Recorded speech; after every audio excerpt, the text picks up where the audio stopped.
Hey there again, folks. Welcome back to my Let's Play of Remember11, The Age of Infinity. And we're back at SPHIA. Let's see if anything crazy is going to go on this time. Pretty much every time we transfer, there's something crazy, so I'm sure there is. I checked the time. 10:20. A delicious smell was coming from beyond the door. Lured by the smell, I left the room. Is this a Looney Tunes type scene where, like, a cloud wafts in through the door? Like reaches and grabs her by the nose like this and lifts her up, and she's like dragged out the door like that. It's a very strange image I just got. Okay, I'm done with that image. On the table right in front of my eyes was a warm meal. Shining white rice was letting off steam and looked delicious. Right next to it was a bowl of eggplant miso soup. Grilled salmon, a vegetable side dish of spinach. There was a large platter full of diced chicken and vegetables. I became unbearably sad. There was food here. There was just enough food to satisfy the hunger of 3 people. I wanted to bring Yomogi and everyone else here as well. If I could, we wouldn't have to quarrel over food anymore. Hey guys! Come here and eat the food. It's pretty yummy, right? Yeah. By the way, there could be poison in it. Why'd you stop eating? be kind of an awkward scene there. If I could, the sin I had unknowingly committed, as well as the trust in me that had been lost as a result, would all be cancelled out by that food right in front of my eyes. If I could, everyone would forgive me with a smile.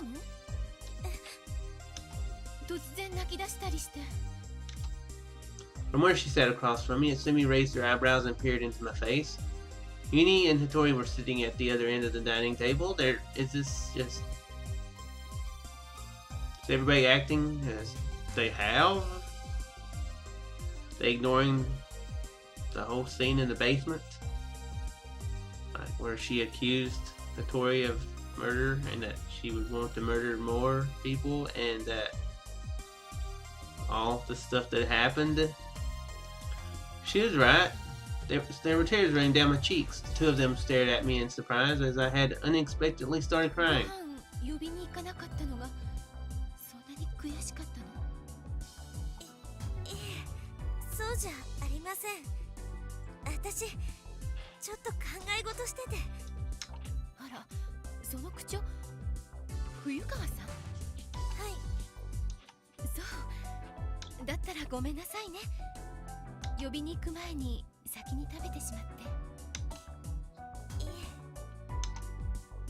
The amount of food here would be just enough to satisfy the hunger of all the people at the shelter cabin. If they only had something to eat, then that foul and edgy atmosphere would calm just a bit.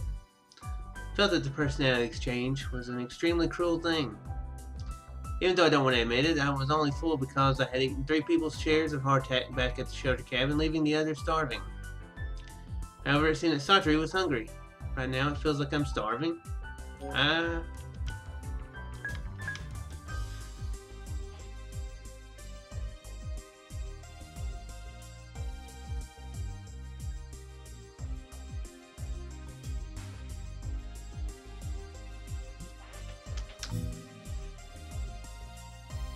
Yeah, there's definitely something going on. Well, obviously. Definitely, obviously. But yeah, I suppose poison would be a concern. Put down my chopsticks. I don't actually remember it, but I had eaten Uni and Yomogi's food all by myself. I felt it was unforgivable for me to accept such delicious food in spite of that. Thinking of those 2, I'll abstain from eating as well. But Hattori was laughing voicelessly as well. It seemed Satoru was considerably hungry. As I apologized in a soft voice, I was hesitating as to whether it would be okay for me to refuse the food. As far as my own feelings went, I wanted to keep my honor with those at the shelter cabin by abstaining from eating. However, if I did that, Satoru would be the one to suffer. Of course, because it was probably Satoru that ate all the hardtack, I'd like to tell him a thing or two, but Didn't eat here, it'd be a problem if Satoru didn't have the energy to run away from the murderous monster.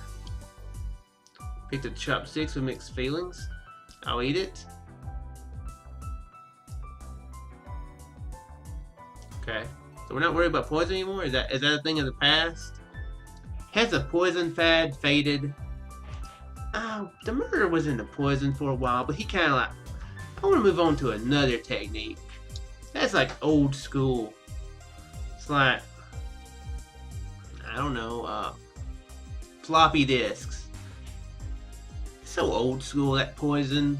I'm into stabbing people. That's the CD-ROM. That's me not coming up with any good comparisons. While eating, I looked at the other three people around the dinner table. Something felt off. Why is it that the four of us are gathered around a table eating right now? There's a murder here just the other day. Moreover, the culprit is amongst these three people. It's not the time to be calmly eating here. But even so, why?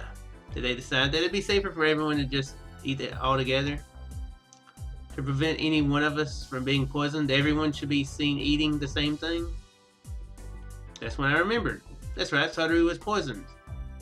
The last time I transferred, his body was in terrible condition. I looked up at the ceiling and checked to see whether my vision was blurry or if I'd become dizzy. However, everything was perfectly normal. My body didn't feel dull at all either. Did Satoru deal with it somehow? Then Asumi spoke in a voice that betrayed worry.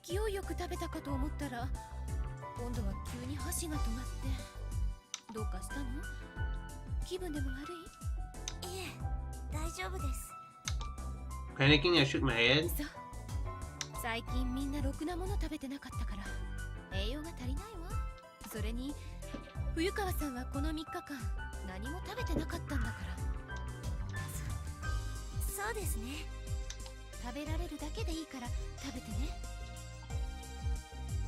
Now that she mentions it, Satoru and I had been refusing food for fear that it was poisoned.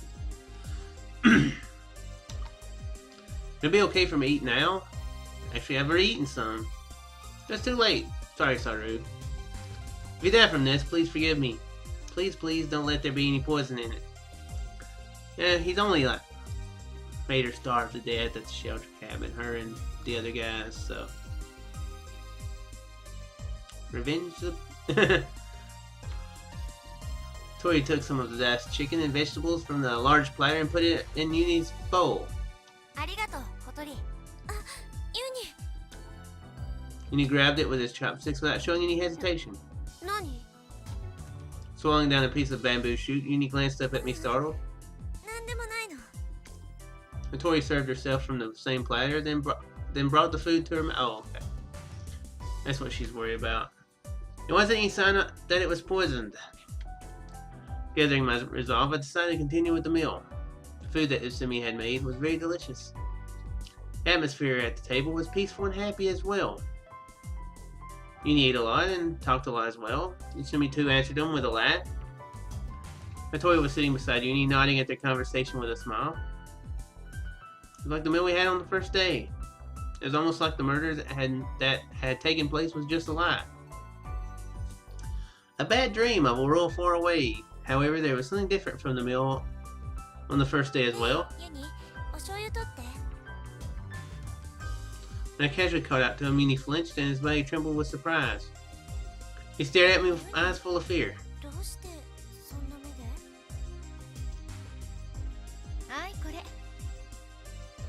As if to interrupt my question, Usumi passed me the soy sauce instead.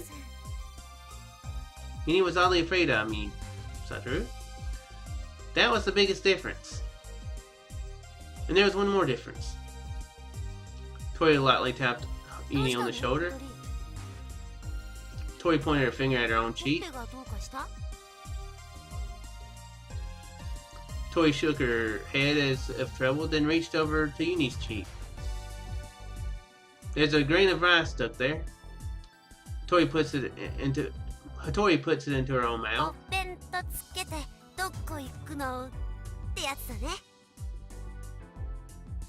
Tori smiled happily. Uni smiled while leaning against her arm as if teasing her. Hattori, as if reacting to the word newlyweds, looked down as her cheeks turned red. Hattori and Uni are getting along unusually well, I thought, as I bring one of the vegetable side dishes dripping with soy sauce into my mouth. Uni's forehead should be wounded. It wasn't visible right now because his bangs were hiding it, but it was a new wound.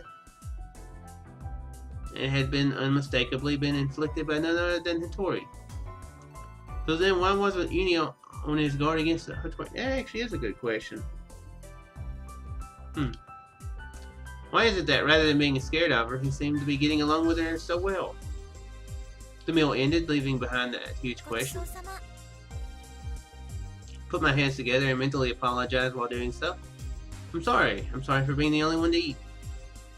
All the people at the shelter cabin were enduring their hunger right now. Being able to fulfill myself spiritually by eating like this was more than enough to further my feelings of guilt.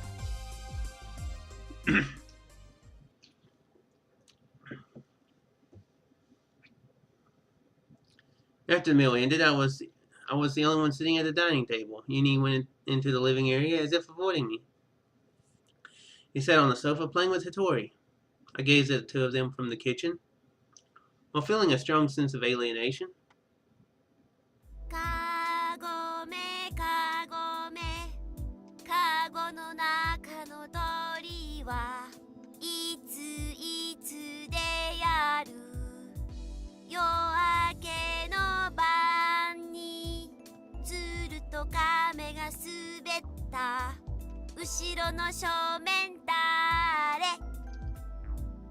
Uni's hands were covering Hattori's eyes.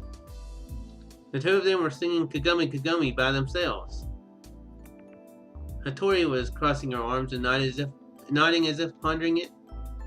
After a while, Hattori took the notepad in her hand and wrote Unikun.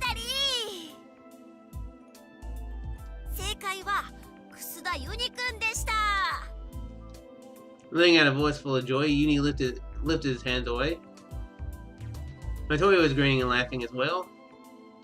If you just saw what they were doing as innocent play, it would have looked like a very enjoyable scene. However, Uni and Hattori were the only ones there. Just what was fun about that?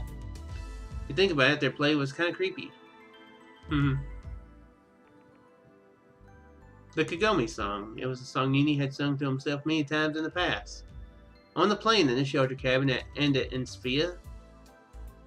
It was the year 2011 in the shelter cabin and the year 2012 in SPHIA. That's what I concluded. Was Uni like us after all, in that only his consciousness was transferring? No, before that, there's something even more important I have to think about. Same question from before crosses my mind. Why wasn't Uni afraid of Hattori? Uni had unmistakably gotten his forehead cut by Hattori. That was the truth, even if she hadn't done it intentionally. Normally, you'd be cautious of a person who did that and tried to avoid them. But looking at the two of them, rather than trying to avoid her, you'd get the impression that they were getting along even better than before. So why? Maybe it's the no, actually, I was going to make a reference and realized it wasn't comparable at all. When I snapped out of my reverie, I saw that Uni was now sitting beside Utsumi. Cuddling himself close to Utsumi, Uni began talking to her, like the way a spoiled child behaves with his mother.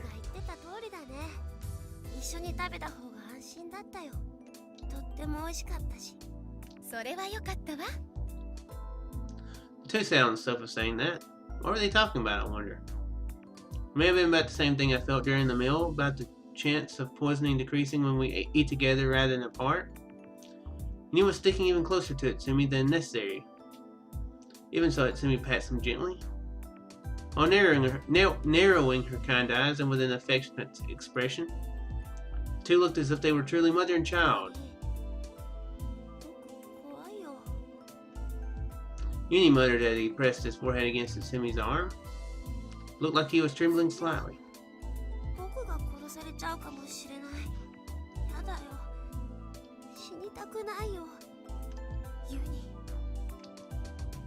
His lips soothes trembling. Utsumi braces at Uni.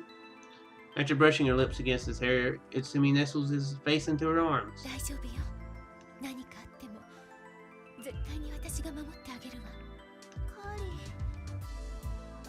Uni wrapped his arms around Utsumi's back as well and returns her hug. They embraced each other for a while, but Uni soon separated from her. Worry still showed on his face.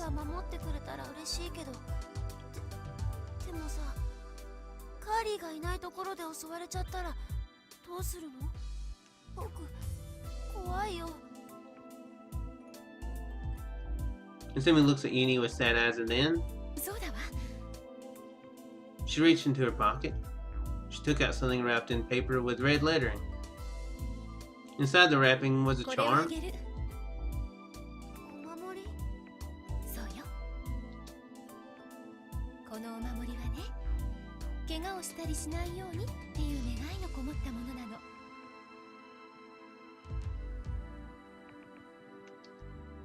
Wearing an expression like the Virgin Mary, Utsumi handed the charm over to Uni. Uni placed it into his hand and stared at it with a mysterious look. I began to doubt my eyes. That charm! In the shelter cabin, through our shivering, Uni and I had prayed to that charm. That's what I was thinking.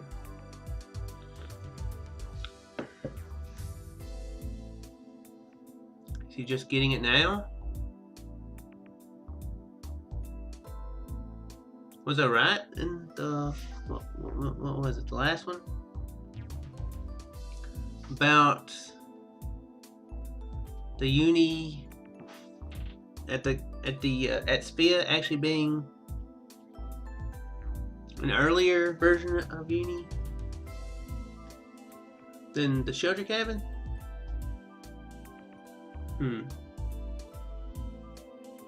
I don't know.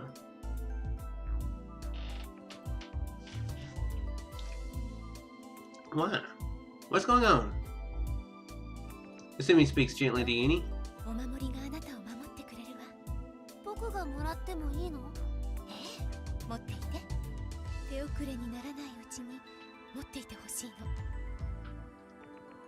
Uni wore a puzzled expression at first, but eventually gave a small nod. Like something precious, he held the charm to his chest. Utsumi hugged Uni tightly one more time. And then she headed into the kitchen to do the dishes. Uni started heading back to his room. I wanted to talk to him. Don't do it. The approach from Uni suddenly jumped and froze where he stood as a frightened expression appeared on his face.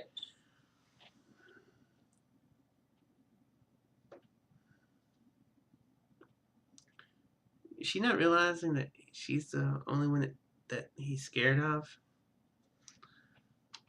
It might be the case with the others. I don't know. Very strange. It is strange that he wouldn't be worried of Hattori, though. That part is strange. You would think that Hattori and Satoru would be the scariest ones. Because there's been two different incidents. So I can't remember if he was present for the other one. When she got the chair in her hand and wanted to attack. Can't remember if Uni was there for that. He wouldn't look me in the eyes. He gripped the charm in his hand. I didn't really understand what Uni was thinking. Uni was hurt by Hattori. He had his forehead cut with a knife. And so he wasn't afraid of her at all. However, while Uni was speaking to Utsumi, it sounded as if he were afraid of someone. Could it be that Satoru did something to Uni without me knowing? Because of that, Uni was afraid. I didn't have the energy to think about it anymore. I'm trying my best to talk to him.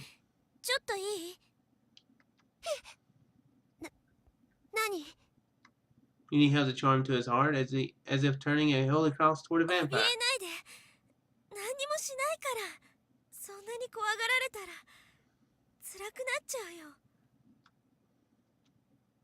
Uni bit his lip and glared at me.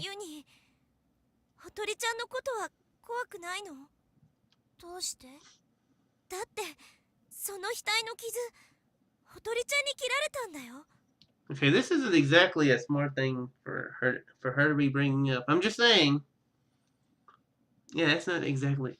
I don't know. It wouldn't be something I'd want to bring up to him. 私、ユニが死んじゃったかもって。本当 Oops.